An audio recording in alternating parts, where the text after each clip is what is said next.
Hi. எல்லோரும் எப்படி இருக்கீங்க? எல்லோரும் நல்லா இருக்கீங்களா? படிச்சுக்கிட்டு இருக்கீங்களா? ஆக்சுவலாக ஒரு 2 நாள் வீடியோஸே போடவே முடியல.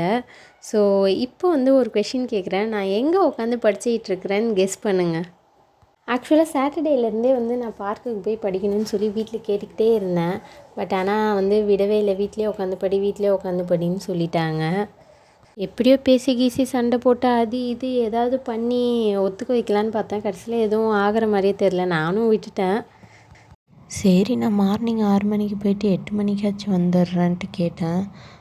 அதுவும் அப்புறம் மார்னிங் நடக்கவே இல்லை. அப்புறம் திடீர்னு பார்த்தீங்கன்னா மார்னிங் ஒரு 7 o'clock இருக்கும், அதுக்கு மேலே ஆயிடுச்சு. நீ மத்தியானத்துக்கும் சமைச்சி வச்சுட்டு வந்துடு, உங்கள் அம்மாவுக்கு எந்த வேலையும் வைக்காத, பாப்பாவை மட்டும் அவங்க பார்த்துக்கிட்டோம், சாப்பாடு மட்டும் வேணால் வச்சுக்கிட்டோம், மீதியெல்லாம் சமைச்சிட்டு நீ வேணால் எங்கள் கூட வர்றதா இருந்தால் வா, நான் பார்க்கில் விட்டுட்டு போயிடுறேன் அப்படின்னு சொல்லிட்டாரு.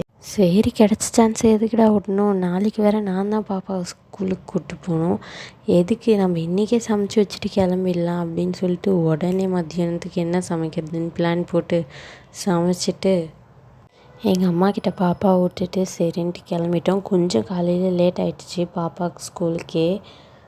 இதில் வேறு வண்டியை நிறுத்திட்டு பார்க்கில் போய் விட்டுட்டு அதுக்கப்புறம் ஸ்கூலுக்கு போகணுன்னா லேட் ஆகிடும். அதனால் அவங்க ஸ்கூல் பக்கத்துலேயே ஒரு லைப்ரரி இருக்குது. அதனால் அவளை போய் ஃபஸ்ட்டு ஸ்கூலில் விட்டுட்டு அப்படியே இவர் போகிற வழியிலேயே, ஆஃபீஸ் போகிற வழியிலேயே லைப்ரரி இருக்குது. அதனால் அந்த லைப்ரரியில் இறங்கிட்டேன். இப்போ நான் உட்காந்து படிச்சுக்கிட்டு இருக்க இடம் எதுன்னு பார்த்தீங்கன்னா லைப்ரரி தான். ஆக்சுவலாக இந்த லைப்ரரிக்கு பார்த்திங்கன்னா நானே இன்றைக்கி தான் ஃபஸ்ட் டைம் வரேன். நான் இங்கே இருக்க டிஸ்ட்ரிக்ட் லைப்ரரி கூட போனதே இல்லை. ஆக்சுவலாக நான் பார்க்லேயே தான் உட்காந்து படிச்சுட்டு வந்துடுவேன்.